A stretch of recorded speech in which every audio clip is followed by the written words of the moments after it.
The San Francisco 49ers will beat the Dallas Cowboys if they do these following things in this Week 8 Sunday Night Football matchup. As part of our preview here, in my eyes, is what the Niners need to do in order to even up their record and get back to 500. Obviously, after the injury to Brandon Ayuk, a brutal injury for him, considering he got $76 million in guaranteed money. He's a true outside wide receiver on a team that lacks those types of players. Last year, he was an all-pro, and then he suffers a torn ACL, MCL, and there could be additional damage in that knee. So the loss of him makes the wide receiver situation very murky for the Niners. It is time for Brock Purdy to elevate. Brock Purdy, I'm talking to you, and I've been a big fan of yours. I've called you one of the top quarterbacks in the National Football League, and even after that ugly performance against Kansas City, I still think that's true, and I still think that Purdy is a top 10 player at his position. But Brock, do you want to get paid?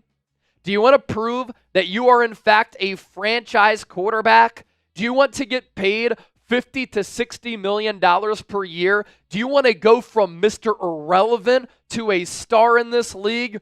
You're going to have to do it without your stars. The Niners' current wide receiver situation going into this game against Dallas, it's uncertain.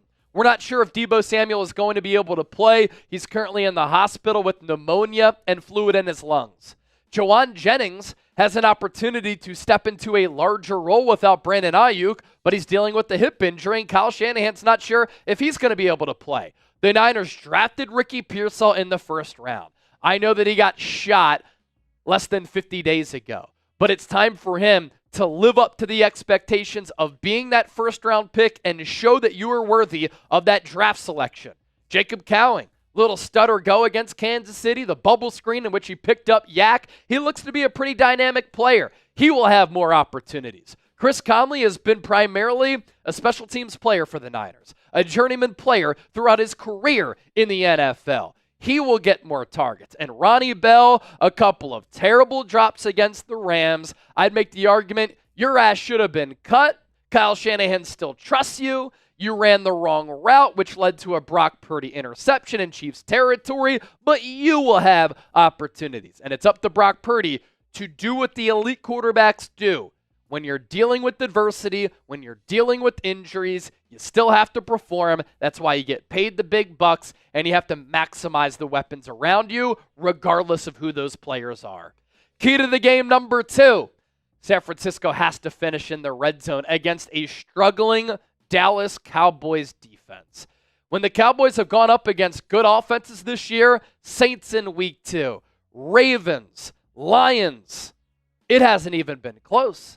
They have been punched in the chin, smacked in the face, cold water thrown on them.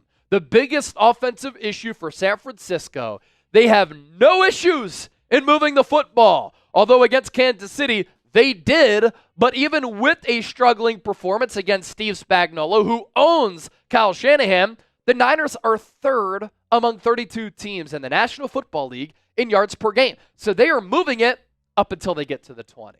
They are 27th in red zone touchdown scoring percentage. And the difference between getting 3 points and 7 points is huge on the scoreboard. It's huge for confidence and morale. It's huge for momentum. And last year, the Niners were number 1 in red zone touchdown percentage at 68%.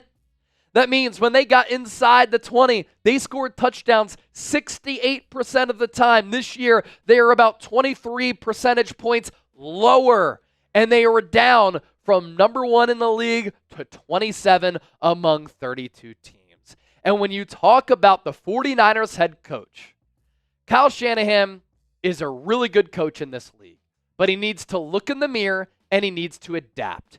The Eagles Andy Reid era and Kyle Shanahan Niners era and the comparisons there are spot on. And I've talked about this here on the show. Andy Reid in Philadelphia, 14 seasons, 5 NFC championship games, 1 Super Bowl appearance. He was looked at as a bright, innovative offensive play caller. He could never win the big game. He lost a lot of leads. He was stubborn when people tried to tell him you have to even out the pass-run percentage. He would throw it a lot, and he would never move off of that stance. In Kansas City, He has adapted. He has gotten creative. He has looked himself in the mirror. He has taken accountability. And now he doesn't just run his system. He does what is required to win. Kyle Shanahan in San Francisco, 8th season in 2024.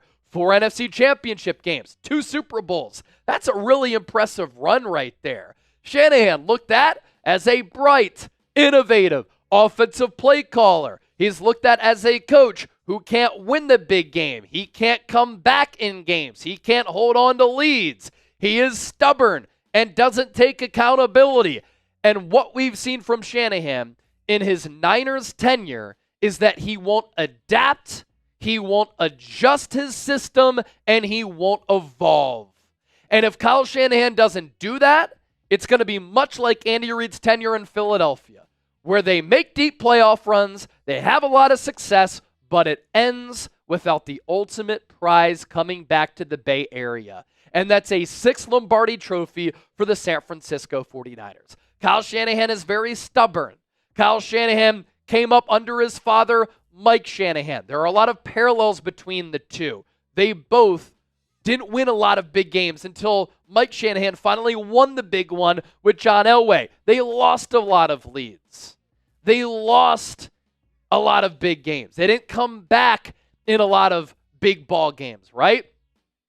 Kyle Shanahan needs to look in the mirror, take accountability, adapt, adjust, and evolve. And if he doesn't, he might be on his way out at some point sooner rather than later as the head coach of the 49ers, and he should take lessons from Andy Reid because that's what he should aspire to be. And Andy Reid, since going to Kansas City, has repaired his image. He's repaired how he's looked at as a coach, and Andy Reid has turned into one of the best coaches in the history of the National Football League. And if Shanahan just wins 1 Super Bowl, he's going to be looked at in that class. Key to the game number 3. Is the book out on this Niners offense? Anytime Kyle Shanahan has to go up against a man defense, shrivels. When he goes up against his zone defense, he's really dominant. How about Brock Purdy's splits against man and against zone? And Kyle Shanahan has to do his job as a head coach to put his quarterback and his offense in a position to succeed. But right now, he's so stubborn on running his system instead of adapting and adjusting based upon what the defense is doing. Brock Purdy, completion rate against man, 41.1%, 33rd in the NFL. His passer rating against man, 59.3, 32nd in the NFL. His completion rate against zone, 73.7%, 6th in the NFL. His passer rating against zone, 130.7, number 1 in the NFL. We have seen what Jim Schwartz does, what Brian Flores does, what Steve Spagnuolo does against Kyle Shanahan. Moving forward, why would teams not play man exclusively against the 49ers? Because right now, Kyle Shanahan has 0 answers going up against man defense. Number 4, special teams for the Niners is a straight up joke. It is a crime.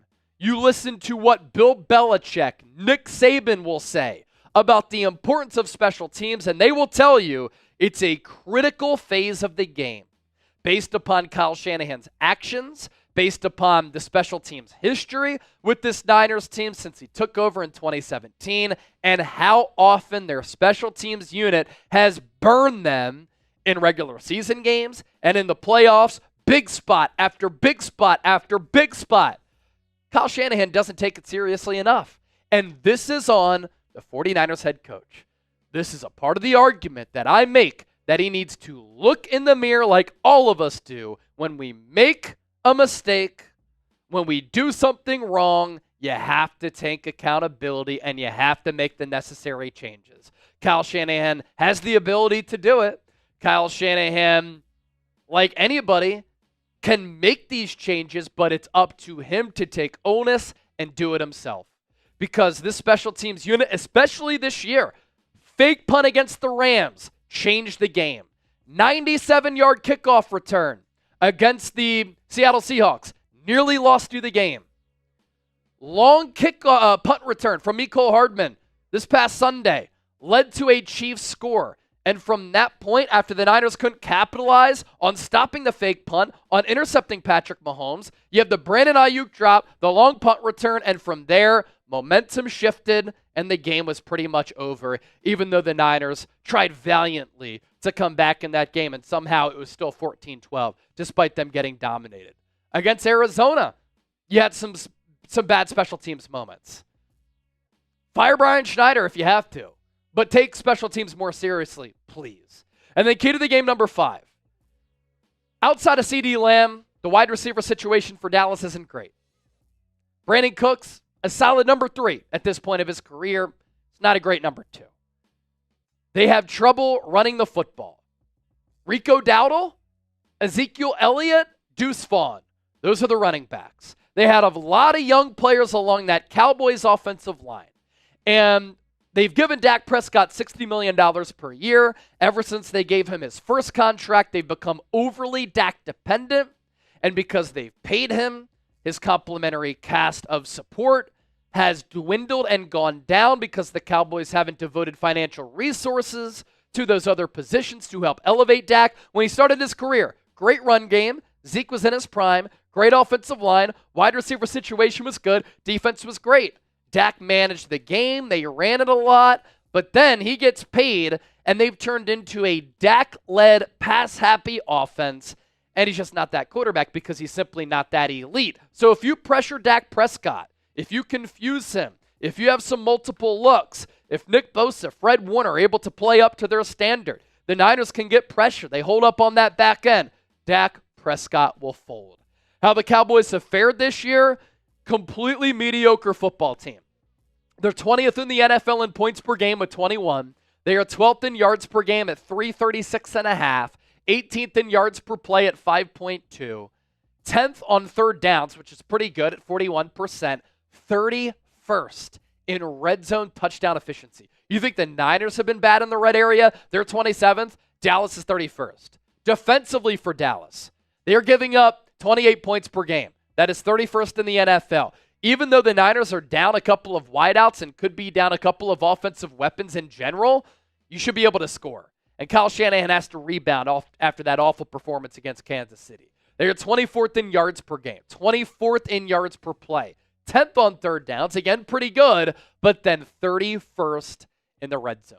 If the Niners can't figure out their red zone problems against this Dallas defense, that is a massive red flag. The Cowboys are giving up a touchdown in the red area 73.6% of the time. So this is an opportunity for the Niners to have a get-right game. And that's for Shanahan, that's for Purdy, that's for this team in general to flush mentally the debacle against Kansas City last week. Offensively for the Niners, 8th in points per game, 3rd in yards per game, 3rd in yards per play, 8th on third downs, 27th in the red zone. That has broken them. Defensively, I actually think the Niners have made some strides the last couple of weeks. They played pretty well against Kansas City last week. 16th in points per game, 14th in yards per game, 17th in yards per play, 27th on third downs. Not good enough there. And then 23rd inside the red zone. Predict the score, Dallas Cowboys, San Francisco 49ers. As I said, I really don't care what the Niners do in this game because I know that they can beat Dallas. I don't know, and I don't think that they can beat the Kansas City Chiefs or elite teams for that matter with how they're playing and how they're constructed right now. My prediction, Niners win by 6. They cover that 4.5-point line, 24-18. I think points are going to be a little bit difficult to come by just because the Niners are patching some things together, but they still should be able to capitalize in the red zone, play good defensive football, and win by this tally.